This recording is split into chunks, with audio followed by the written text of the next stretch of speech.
ওহে বিশ্বাসীরা, নবীর কণ্ঠের চাইতে তোমাদের কণ্ঠকে উঁচু করো না, খবরদার।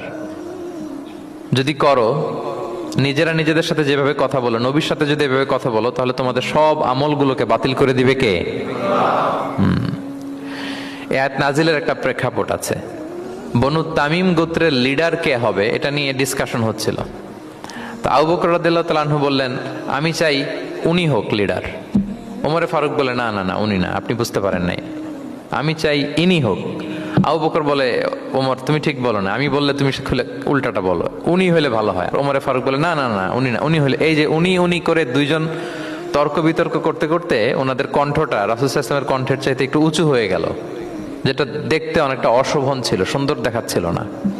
তো রাসূল সাল্লাল্লাহু আলাইহি ওয়াসাল্লাম সামনে বসা, ওনার সামনে উঁচু গলা করে কেউ কথা বলবে, এটা আল্লাহ বরদাস্ত করলেন না। আরশের উপর থেকে আল্লাহ তাআলা আয়াত নাজিল করলেন, লা তারফাউ আসওয়াতাকুম ফাওকা সাওতিন নবী, খবরদার নবীর কণ্ঠের চাইতে যেন তোমাদের কণ্ঠ উঁচু হয়ে না যায়।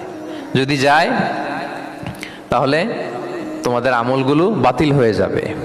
এবং নিজেরা নিজেদেরকে যেভাবে ডাকো সেভাবে ডেকো না, এরকম করলে আমল বাতিল হয়ে যাবে। তো আল্লাহ তাআলা এখানে আদব শিক্ষা দিলেন যে রাসূল সাল্লাল্লাহু আলাইহি ওয়াসাল্লামের সামনে কথা বলতে গেলে খুব ভদ্র ভাষায় কথা বলতে হবে, শালীন ভাষায় কথা বলতে হবে।